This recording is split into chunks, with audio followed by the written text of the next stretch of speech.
दोस्तों, अनुराग तो अब इस दुनिया में नहीं रहा, लेकिन अनुराग का जो परिवार है वो आज भी अनुराग को इंसाफ दिलाने के लिए दर दर की ठोकरें खा रहा है। अनुराग का जो परिवार है वो अनुराग को इंसाफ दिलाने के लिए तारीखों पर इंतजार करता है कि शायद इस बार जो है अनुराग की सुनवाई में एक बड़ा फैसला निकल कर आ जाए। शायद इस बार अनुराग को मेरे इंसाफ मिल जाए, लेकिन ऐसा होता कुछ भी नहीं है।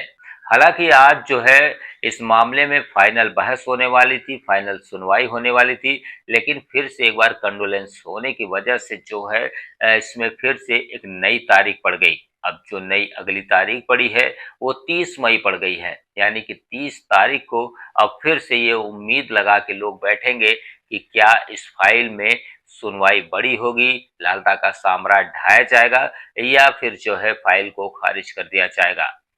फिलहाल इस पूरे मामले में जो है अधिवक्ता जो है वो इस समय सबसे ज्यादा दुखी है। उनको ये लगने लगा है कि जब इतनी जघन्य अपराध में इंसाफ नहीं मिल पा रहा है तो और मामलों में क्या होगा।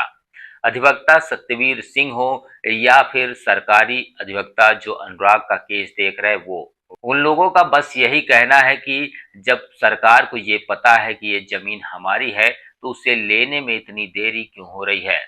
लोग ये भी कह रहे हैं कि इसमें कहीं ना कहीं तहसीलदार साहब जो हैं वो हीला हवाली कर रहे हैं। उनकी देरी की वजह से यह जो कार्रवाई है उसमें ढीला रवैया अपनाया जा रहा है। वहीं अनुराग का जो परिवार है उसे कहीं ना कहीं तहसीलदार के ऊपर पूरा विश्वास है। उन्हीं की उम्मीद पर वो परिवार आज भी टिका हुआ है। उस परिवार को बस ये लगता है कि आखिर अनुराग को हमारे इंसाफ तहसीलदार साहब कब देंगे। ये उम्मीद हर तारीख पर अनुराग का परिवार, चाहे अनुराग के पिता हो चाहे अनुराग की बहनें हो, सब लगाए रहते हैं। आज एक बार फिर से जो है अनुराग के परिवार को वही तारीख हाथ लगी। इसके पहले जब हम लोगों ने अनुराग के परिवार से बातचीत की थी तो उन्होंने ये साफ तौर पे कहा था कि अब तक जो 35 तारीख पड़ी है उसमें आज तक तो कभी कोई बड़ी सुनवाई की बात नजर नहीं आई। सिर्फ अगर कुछ सुनाई दिया है तो तारीख, वो लोग ये बार बार कह रहे थे कि 24 तारीख को भी यही होगा और हुआ भी वही। एक बार फिर से तारीख पड़ गई है। हालांकि ये इस बार जो तारीख पड़ी है वो किसी के देहांत होने की वजह से पड़ गई है, तो इसमें तो कुछ कहा नहीं जा सकता। लेकिन अब आने वाली जो 30 तारीख है उसमें क्या कुछ निकल कर आएगा, ये तो अब फिर से 30 तारीख तक हमें आपको इंतजार करना पड़ेगा।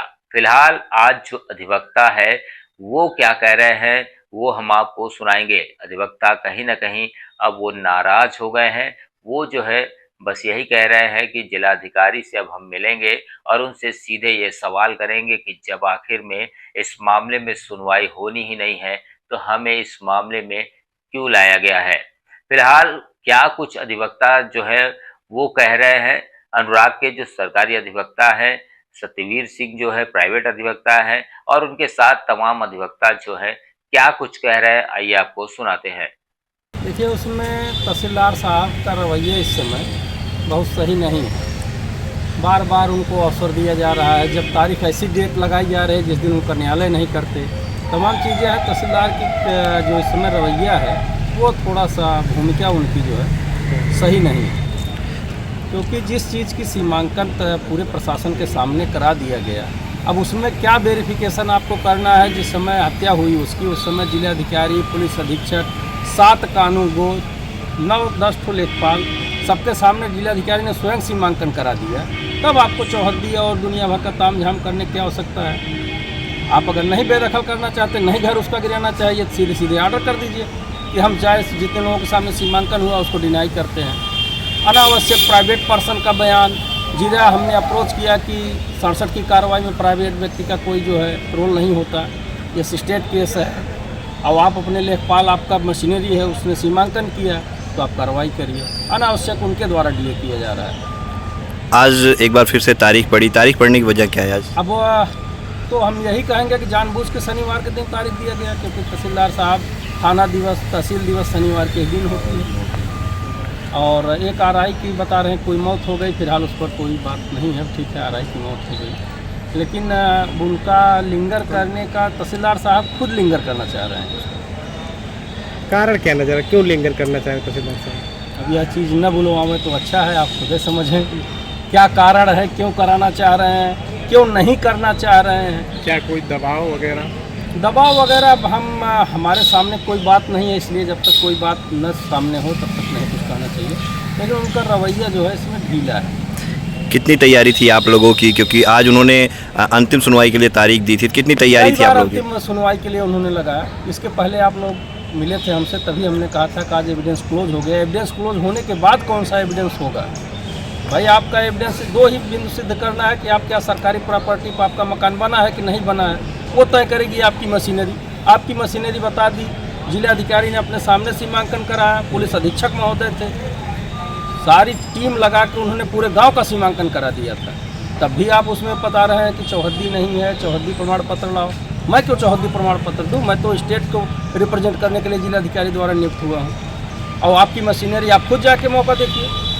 आप तहसीलदार हैं, आपको सहायक कलेक्टर प्रथम श्रेणी के हैं कि सुनवाई के लिए 67 के लिए अधिकृत हैं, तो आप अपना सत्यापन कर लीजिए। आपको कोई संशय अभिकर जिलाधिकारी के समक्ष जो सीमांकन हो उस समय आप भी तो थे, तो फिर ऐसा भी तो नहीं है कोई दूसरा तहसीलदार था, आप भी थे। आपके समक्ष सीमांकन आपकी मशीनरी ने किया, फिर कहाँ डिले आप कर रहे हैं? पिछली तारीख पे भी हिला हवाली कर रहे थे, लेकिन आपके जूनियर्स लोग सतवीर सिंह वगैरह सब लोगों ने जम करके सवाल पूछे। उसके बाद उनको जो है आनन फानन में 24 तारीख डेट रखनी पड़ी और लिखना भी पड़ा कि अंतिम सुनवाई होगी। हाँ, लिखते तो यही है, लेकिन अंतिम के बाद कौन सा अवसर दिया जा रहा है यह समझ में नहीं आ रहा है। तो क्या लगता है ऐसे ही चलता रहेगा, वो मकान नहीं गिरेगा? चलना तो नहीं चाहिए। अगर ऐसी ही प्रक्रिया रही तो हम खुद जाके जिलाधिकारी से इस बिंदु पर वार्ता करेंगे कि आपने हमको क्यों नियुक्त कर दिया अगर सुनवाई ही नहीं होनी। सरकारी जमीन खाली कराने में इतना पापड़ बेलना पड़ रहा है, जबकि उन्हीं की जमीन है। यस, तो इस तरह से कोई भी सरकारी जमीन कब्जा कर लेगा, एक तरह से लोगों का मन बढ़ जाएगा। जिस तरीके से तहसीलदार का रवैया है तो हमें लगता है सदर तहसील में सभी लोग कब्जा कर लेंगे।